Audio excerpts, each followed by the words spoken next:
Bom, boa noite a todos, sejam muito bem-vindos a mais uma live desta quarta temporada de lives da Cátedra Intercom. Hoje é terça-feira, dia 17 de maio de 2022. Eu sou o professor Rodrigo Gabriotti, diretor adjunto de projetos da Intercom. E ao lado das professoras Sônia Jacone, diretora de projetos da Intercom, Nair Prata, diretora científica da Intercom, do Silvio Simon, diretor científico adjunto da Intercom, e também do Andrew André, que é diretor científico adjunto da Intercom, nós estamos à frente dessa nova temporada de lives. Essas lives surgiram em 2020, quando a pandemia surgiu também, e aí foi um motivo de encontrarmos uma atividade para a Intercom durante o distanciamento social. Foram programadas essas lives, que estão aí no guarda-chuva da Cátedra Intercom em Comunicação e Informação José Marques de Mello. A primeira edição foi um sucesso, isso foi se repetindo, e chegamos então à quarta temporada e agora as lives da Intercom fazem parte do calendário oficial da Cátedra Intercom. Nós começamos esta quarta temporada de lives no dia 19 de abril e vamos seguir até o dia 28 de junho, no total de 21 lives. Hoje nós estaremos na 9ª live.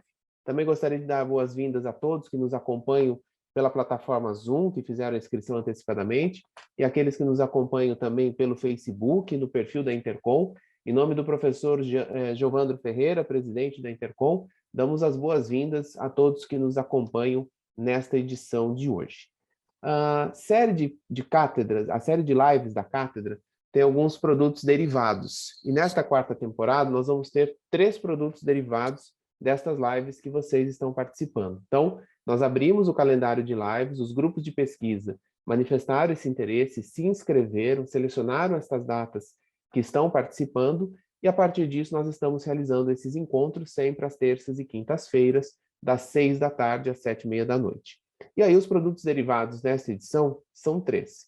Então o primeiro produto que nós temos derivado é que esta live depois ela fica disponível no canal da Intercom no YouTube. Então pode ser uma fonte de consulta, isso repassar para alunos, para orientandos, pesquisadores de um modo geral, conferir esse bate-papo de vocês, essas discussões que vocês estão trazendo cada grupo de pesquisa com a sua respectiva live.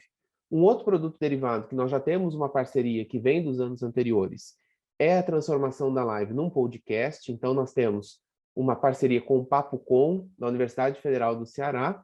Então a Universidade Federal do Ceará, através do Papo Com, seleciona a live e transforma essa live depois num podcast, que vai também, obviamente, se tornar no material de consulta, um material que vocês podem, inclusive, divulgar para os seus orientandos, para a universidade de um modo geral e a comunidade científica como um todo. E, claro, outra tradição também que nós temos é a organização de um e-book, né? Então, depois das lives, cada grupo de pesquisa tem um compromisso de enviar um artigo, ou um relato, ou uma entrevista, da melhor forma textual que o grupo de pesquisa resolve e define para transformar essa live em texto. E esses textos vão se juntar e vão formar um e-book que vai ser lançado no Congresso Nacional da Intercom, que vai ser de 5 a 9 de setembro, sendo retomado no modelo presencial na Universidade Federal da Paraíba, em João Pessoa. Então, lá em João Pessoa, a gente vai poder acompanhar o lançamento desse livro. Então, lembrando que o grupo de pesquisa, os participantes da live, tem até o dia 1º de julho para nos enviar esse texto que vai compor, então, o e-book. Como eu disse, hoje nós estamos na live número 9, que tem como tema comunicação, desinformação e crise do capitalismo. Quem organiza a live de hoje é o grupo de pesquisa da Intercom, Economia Política da Informação, Comunicação e Cultura. Nós estamos recebendo para esse debate de hoje o professor Manuel Dourado Bastos, da Universidade Estadual de Londrina, o professor Marco Schneider, da Universidade Federal do Rio de Janeiro e também da Universidade Federal Fluminense, e eles vão ser os debatedores da noite, com a moderação do professor Carlos Pérez de Figueiredo Sobrinho, da Universidade Federal de Sergipe, a quem eu já passo as palavras, dou as boas-vindas e desejo um ótimo encontro. Boa noite, professor. Obrigado. Obrigado a todos e todas que estão aqui para assistir o nosso debate. Eu chamei o Manuel, né, porque o Manuel ele trata dessa questão da crise e das a crise e os distúrbios que as crises causam nas formas sociais, né? Na sociabilidade, incluindo a comunicação, leva a desinformação. E o professor Schneider também, que vem pesquisando sobre o tema, também sobre o prisma da economia política da comunicação, e que também tem muito a dizer aqui. Então, eu vou dar 20 minutos para cada debatedor falar, certo? Fazer apresentar suas ideias e, em seguida, a gente vai responder perguntas com o público, do público, interagir com o público, com o pessoal que está assistindo aqui. Então, vou começar pelo Manuel, pode ser, Marco? Então, 20 minutos aí para você expor.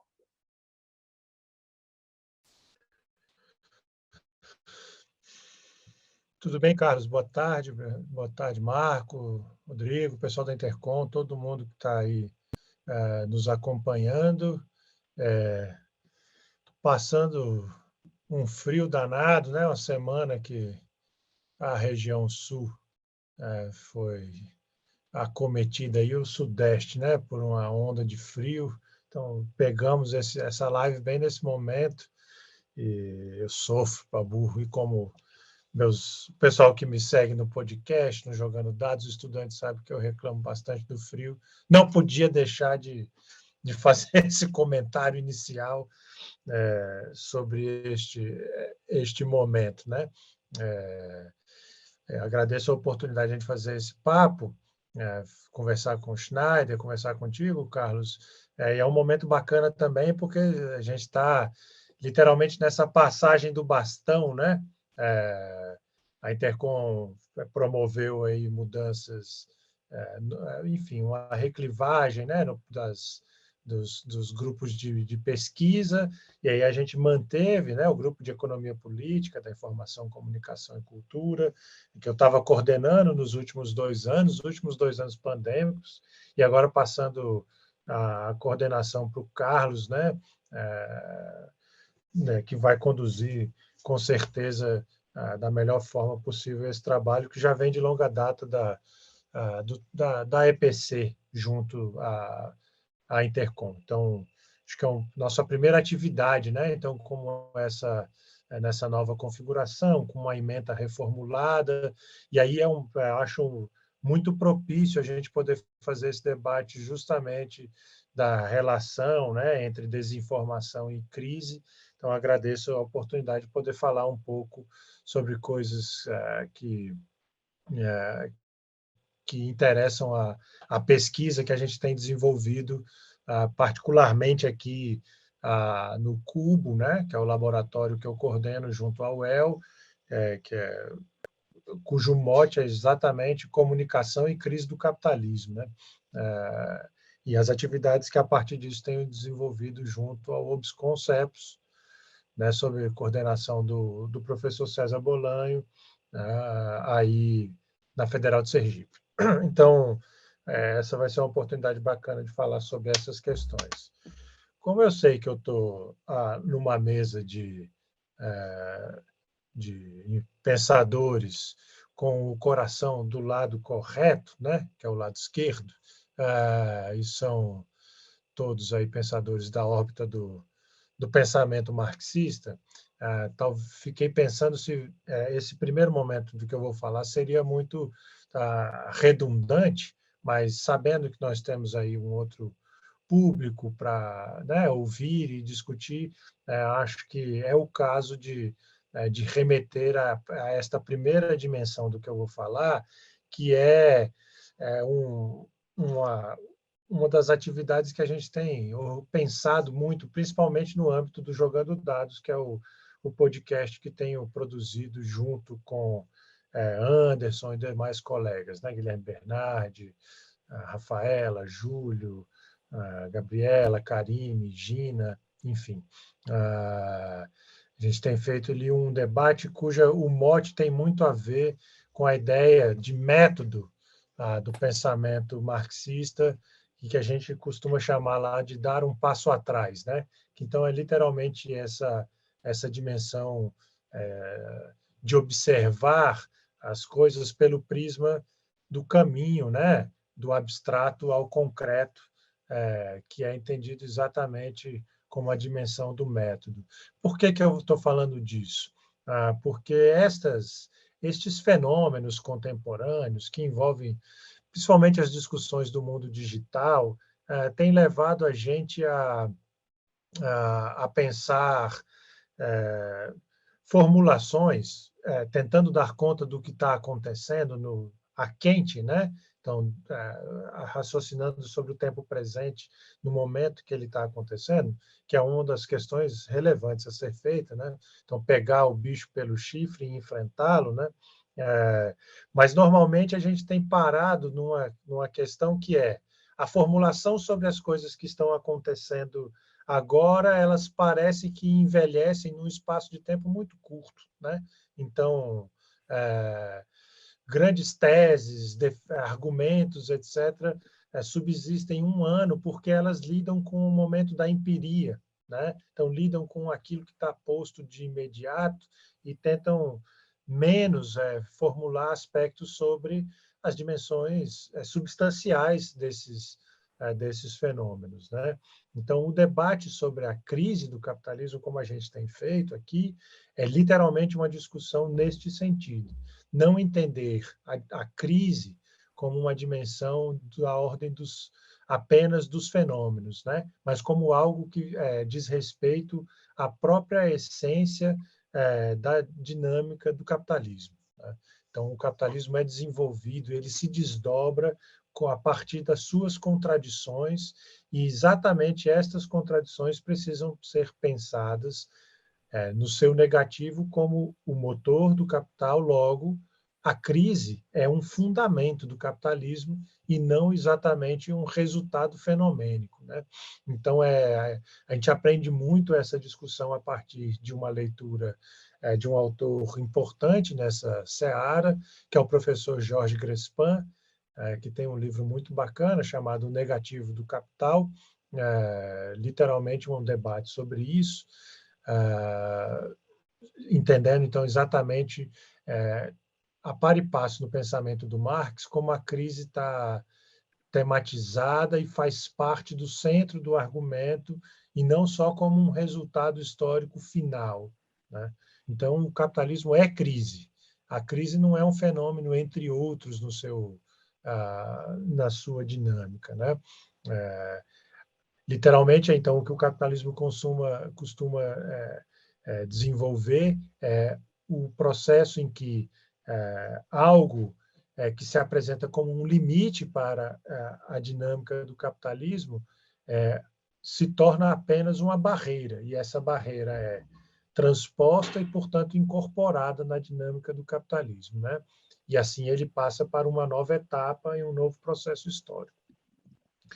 Pois bem, a economia política da comunicação, como a gente tem elaborado aqui na leitura aqui na UEL, né, no Cubo, que é a leitura que a gente faz do livro publicado pelo professor César Bolanho, Indústria Cultural, Informação e Capitalismo, não por acaso, eu penso, publicado a primeira edição na mesma coleção que foi publicado o livro do Georges Grespin. É um trabalho que, desde o seu fundamento, também aponta para a importância das dimensões da crise, né? Se o pessoal que lê o trabalho do professor César Bolanho lembra, a primeira estratégia metodológica adotada, que é a estratégia metodológica da derivação, né, o método da derivação das formas, busca, então, fazer justamente um longo trabalho de particularização da comunicação a partir da forma elementar da mercadoria, então, também acompanhando a par e passo o pensamento do Marx, principalmente, tal qual é exposto no Capital, né? Então, essa proposição do professor César é, até onde eu vejo, assim, um ponto sobre o qual a gente não pode descuidar. Pode haver novas elaborações, sofisticações, mas exatamente essa ideia da substância, o fundamento da comunicação como uma forma social, pensada a partir dos fundamentos do próprio capital, eu acho que é uma das grandes contribuições da economia política da comunicação, produzida particularmente no Brasil e desenvolvida ao longo de muito tempo, principalmente, né, no GP de Economia Política, abrigado na Intercom. Então, a ideia, né, da comunicação como uma forma social traz a perspectiva de um conceito de informação muito particular. Então, uma informação tal qual ela é necessária em momentos lógicos, históricos, específicos do capitalismo. O momento da circulação simples, o momento do terreno oculto da produção e o momento do terreno da lógica de consolidação do trabalho num sentido social, portanto, da cooperação simples, do caráter até a grande indústria, né, em que trabalhadores passam a cooperar no processo produtivo. Em cada um desses momentos, o professor César faz uma elaboração sobre o que vem a ser a informação, né? Qual é o sentido da informação nesses momentos específicos. E aí, a partir desta concepção de informação, ele vai desdobrar esta ideia da comunicação como uma forma social. Então, o caráter, aí no nível mais abstrato ainda, né, de avaliação, então a informação ainda pensada de maneira direta, né, então, portanto, observada sem mediações, e aí o seu caráter objetivo e as várias particularidades de cada um desses momentos. Então, a informação, num primeiro momento, que é uma relação entre pessoas que se reconhecem como iguais, formalmente livres, então, portanto, é um processo jurídico. Num segundo momento, uma relação de trabalho, então, uma relação entre capitalista e trabalhador. E, num terceiro momento, aquele da cooperação, é o momento da relação entre trabalhadores. Que aí já temos, então, portanto, uma passagem de um processo hierárquico para um processo horizontal, né? Relações horizontais. Bom, em cada um desses momentos a informação vai ser desdobrada. Depois, o professor César trata de uma lógica histórica da informação, e é aí que eu quero me deter um pouco mais, e para falar da crise, né? Pensando particularmente, então, na informação do ponto de vista histórico, como é que ela se desloca, né, enquanto dimensão social, na forma da perspectiva econômica e política da burguesia no século XIX, na passagem para o século XX e a conformação daquilo que é a instância mediadora por excelência do século XX da comunicação e que o nome foi dado pelos autores da Escola de Frankfurt, né, que é a indústria cultural. A grande questão da formulação do professor César com a informação no sentido burguês do século XIX já mostra literalmente que a informação ela tem um interesse, uma especificidade, uma sua característica particular, né? Então, portanto, uma conotação da ordem social específica, né? Ela tem, digamos assim, funções a cumprir neste processo, né? Cujos nomes originalmente o professor César vincula com a noção de função propaganda e função publicidade. O desenvolvimento, então, da informação parte por esses prismas no século XIX.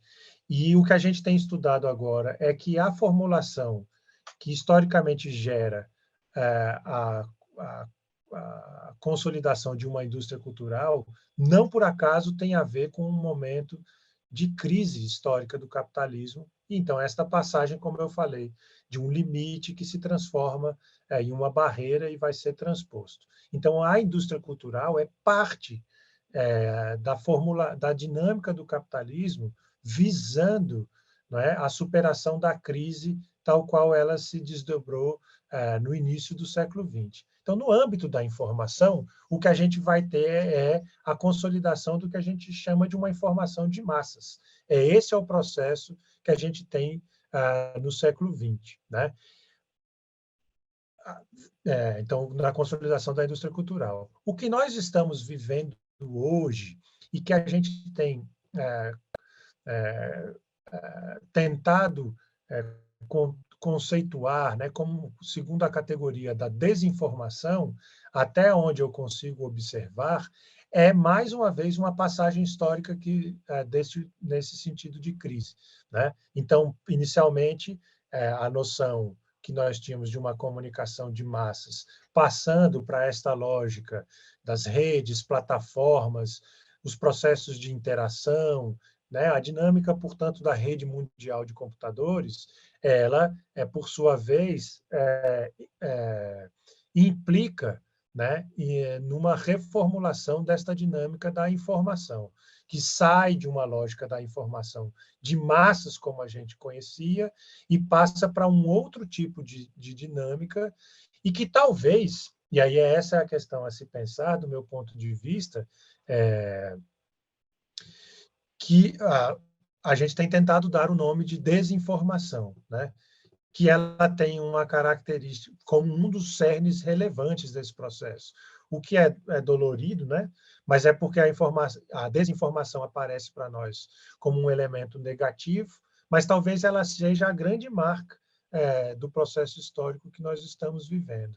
Então, continua aspectos substanciais do que o professor César já desenvolveu lá no princípio do pensamento mais abstrato sobre a comunicação como forma social, quer dizer, a função propaganda e a função publicidade continuam a todo vapor, né, e funcionando plenamente, e provavelmente, neste contexto, o que nós temos, ou o que nós temos que promover, como fizemos com o debate da informação de massas, é um embate com este novo processo que não caia, e aí isso é a minha perspectiva, no que hoje eu entendo como as principais formulações sobre a desinformação, sobre a ideia da desinformação, sobre a categoria da desinformação, que tem postulado argumentos, diria, de um ponto de vista de uma ordem mais liberal, digamos assim, né? Para o qual a informação de massas, como ela existia anteriormente, era reconhecida como um valor, né?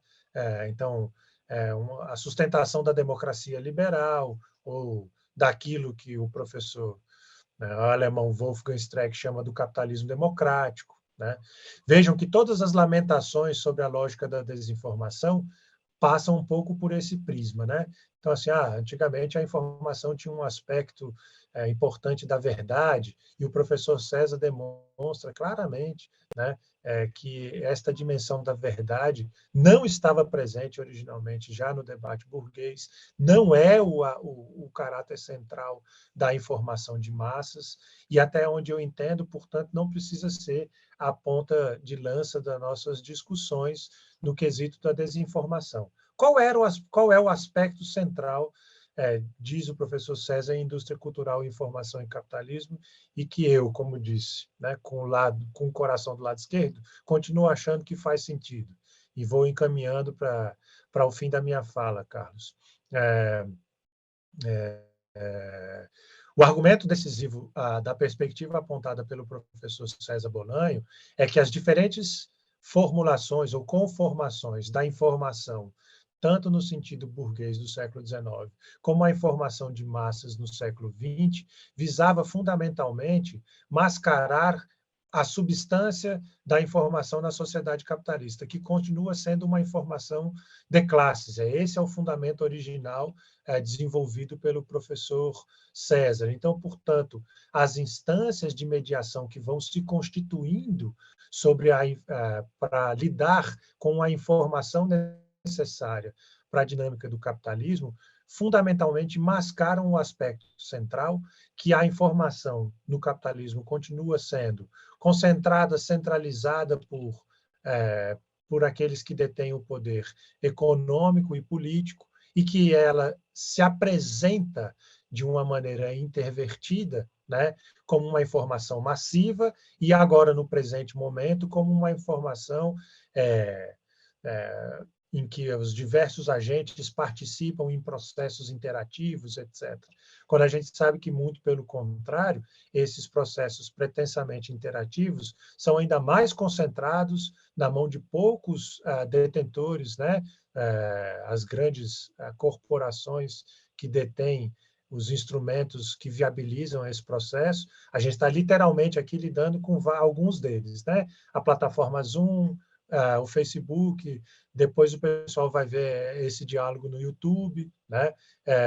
Então, são processos cada vez mais centralizados, concentrados e que, portanto, continuam viabilizando na dinâmica do capitalismo exatamente aquilo que é a substância da informação de classes, ou seja, o caráter hierarquizado, né, a impossibilidade, os elementos que dificultam, né, uma dinâmica, uma mediação social que se contraponha à lógica própria de funcionamento da informação nas suas várias facetas do capitalismo. Então, que crise é essa? Foi uma crise própria da informação de massas, tal qual ela subsistia para funcionamento do capitalismo,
conversando.